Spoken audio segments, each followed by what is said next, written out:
नमस्कार, स्वागत है आप सभी का सी न्यूज भारत में और मैं हूं आपके साथ ज्योति श्रीवास्तव। महाराजा सुहेलदेव के 991वें विजय दिवस के उपलक्ष्य में आज जनपद बहराइच में भव्य स्मारक स्थल का शुभारंभ किया गया। मुख्यमंत्री योगी आदित्यनाथ महाराजा सुहेलदेव के विजय दिवस पर बतौर मुख्य अतिथि के रूप में शामिल हुए और सुहेलदेव की 40 फुट की अश्वारोही प्रतिमा का अनावरण किया। मुख्यमंत्री योगी आदित्यनाथ ने कहा कि महापुरुषों के प्रति क्या सम्मान होना चाहिए, उसका एक नजीर ये कार्यक्रम है। उन्होंने कहा कि इसी बहराइच की जमीन से हमने कहा था कि विदेशी आक्रांताओं का महिमा मंडन नहीं किया जाना चाहिए। सीएम ने कहा कि 1034 में विदेशी आक्रांता लूटने चला था, लेकिन बहराइच पहुंचते ही जब महाराजा सुहेलदेव सामने पड़े तो महाराजा सुहेलदेव ने सैयद सालार मसूद को मारकर जहन्नुम में भेजने का काम किया। विपक्ष पर हमला बोलते हुए सीएम योगी ने कहा कि सपा बसपा कांग्रेस ने तो शासन जरूर किया, लेकिन वीर महापुरुषों की याद में कोई ऐसा कार्य नहीं किया जिसे लोग गौरव से याद करें। इस कार्यक्रम में 1250 करोड़ की परियोजनाओं का लोकार्पण भी किया गया। सुनिए योगी ने और आगे क्या कुछ कहा। रामलला हम आएंगे, मंदिर वही बनाएंगे। अब तो भगवान राम के मंदिर में, भगवान राम का अयोध्या में मंदिर भी बन चुका है, भगवान राम का भव्य मंदिर भी बन गया है और राजा राम का भी भव्य दरबार अयोध्या में राम मंदिर में सज चुका है। अब अयोध्या दुनिया की सुंदरतम नगरी हो गई है, नैमिषारण्य सुंदरतम नगरी हो रही है। और आज के इस अवसर पर जब हम एक कार्यक्रम आगे कर रहे हैं, आज महाराजा बलभद्र सिंह जी की भी पावन जयंती है। इस अवसर पर मैं उनकी स्मृतियों को भी नमन करता हूं। मैं धन्यवाद दूंगा। आज से 80 वर्ष पहले, 75 वर्ष पहले महाराज सुहेलदेव की इस प्रतिमा की स्थापना महाराजा वीरेंद्र भद्र सिंह जी ने यहां पर कराया था। मैं उनकी स्मृतियों को नमन करता हूं। आज इसीलिए इस भव्य स्मारक में जिन्होंने सबसे पहले जमीन भी दान दी और दान देने के साथ साथ जिन्होंने आज से 75 वर्ष पहले महाराजा सुहेलदेव के भव्य एक प्रतिमा यहां पर स्थापित करके कार्यक्रम प्रारंभ किया था। ऐसा नहीं कि मुझे पहली बार आने का अवसर प्राप्त हुआ। जब प्रधानमंत्री मोदी जी ने 2000 क्या नाम है आप और कहां से? हमारा नाम हाजी मोहम्मद निहाल अंसारी है। कहां से आए? मैं प्रदेश उपाध्यक्ष उत्तर प्रदेश सुहेलदेव समाजवादी पार्टी का, मैं जौनपुर से आया हूँ। हम लोग एक सबसे अहम सवाल ये है कि 2027 में पुनः चुनाव होना है। इस समय जिस तरीके से महाराजा सुहेलदेव की प्रतिमा का अनावरण मुख्यमंत्री ने किया, जिस तरीके से उसमें सुहेलदेव समाजवादी पार्टी ये सुभाषपा ने उसमें अपना पूरा समर्थन किया, बहुत दूर दूर से लोग आए। क्या लगता है कि 2027 का चुनाव आप किसके साथ लड़ेंगे? और जिस तरीके से मोदी और योगी ने सुहेलदेव का नाम ऊंचा करने का काम किया, तो ये आगे किस तरीके से चलता रहेगा? देखिए, मैं सबसे पहले तो मैं भारतीय हूँ और भारतीयों जो है को इसलिए भारतीय के होने के नाते मैं सभी का सम्मान करता हूँ।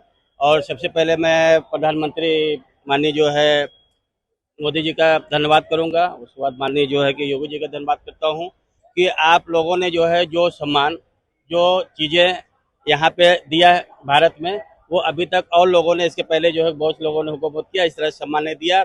और मुसलमानों में खास करके पसमानदा समाज का सम्मान जो है जो लोगों ने जो ये दिया है हमको, जो है ये हमारे प्रधानमंत्री जी, हमारे मुख्यमंत्री जी और हमारे जो है कि और ये हमारे जो है कि राष्ट्रीय जो है अध्यक्ष माननीय जो है ओम प्रकाश राजभर जी, जो है इन लोगों ने जो है जो विकास का काम किया है, जो विकास दिया है, वो अभी तक इसके पहले जो है कभी विकास नहीं हुआ था।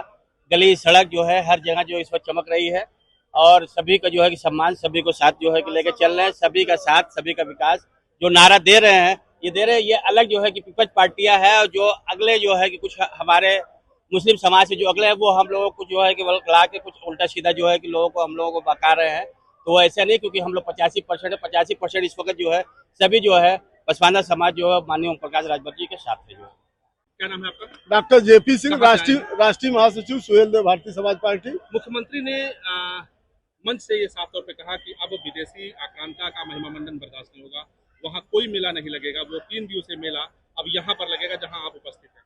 कितना अच्छा लग रहा है? ये बहुत ही अच्छा लग रहा है। आज हर सनातनियों को या हिंदू मुसलमान चाहे जो भारतीय होगा उसको भी अच्छा लगेगा। चूंकि लोग गाजी मियाँ को मुस्लिम समझते हैं, वो विदेशी आक्रांता है। ये हाजी निहाल अंसारी साहब हैं, ये प्रदेश उपाध्यक्ष है, ये भी मुस्लिम समाज से हैं। हम लोग हिंदू मुसलमान नहीं करते, जो भारतीय है वो सब हमारे हैं।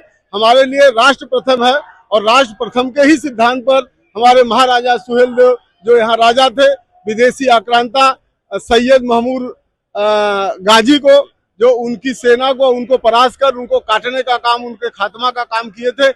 इसलिए पूरा देश, पूरा प्रदेश, पूरा पूर्वांचल उनके साथ है। और इस मूर्ति के शिलान्यास से लेकर अनावरण तक माननीय मोदी जी, माननीय योगी जी का सहयोग है। और उसी तरह हमारे पार्टी के राष्ट्रीय अध्यक्ष और कैबिनेट मंत्री माननीय ओम प्रकाश राजभर जी ने बहुत ही मेहनत करके प्रदेश को जगाने का काम, देश को जगाने का काम, महाराजा सुहेलदेव को जो इतिहास के पन्नों में लोगों ने दबा दिया था, इस देश का, चूंकि आप जानते हैं किताब लिखने का काम, इतिहास लिखने का काम देश विरोधी कम्युनिस्टों ने किया है, जो इस देश के हमारे राष्ट्रवादी नेता थे, महापुरुष थे, जो त्यागी थे, बलिदानी थे, उनको दबाने का काम किए। और माननीय ओम प्रकाश राजभर जी, माननीय मोदी जी, माननीय योगी जी ऐसे राष्ट्र गौरव का नाम खोज खोज के ये चमकाने का काम कर रहे हैं, उनका प्रतिष्ठा वापस करने का काम कर रहे हैं। देश प्रदेश में उनकी मूर्ति लगाकर उनका पुनः गौरव स्थापित करने का काम कर रहे हैं। चूंकि यह देश के विकास का काम चल रहा है और हमारे देश की गौरव गाथा के उत्थान का चरण चल रहा है। जैसा कि अब बगल में अयोध्या मंदिर के बारे में भी आप जानते हैं, लोगों ने बहुत विरोध किया, लेकिन देश का संविधान, देश की सुप्रीम कोर्ट ने निर्णय दिया और प्रदेश की डबल इंजन सरकार उसको बनाने का काम किया। क्योंकि भारत की 140 करोड़ की जनसंख्या उस मंदिर के साथ है, हिंदू मुस्लिम किसी ने विरोध नहीं किया सुप्रीम कोर्ट के फैसले को। इसलिए हमारा पूरा भारत एक है और जय हिंद जय भारत के नारे के साथ हम भारतीय एकता के साथ हैं। आज इस बहराइच से सीनू संवाददाता कृष्ण चंद्र शुक्ला की रिपोर्ट। इस खास रिपोर्ट में बस इतना ही। देश दुनिया की बाकी खबरों को जानने के लिए आप देखते रहिए सी न्यूज़ भारत।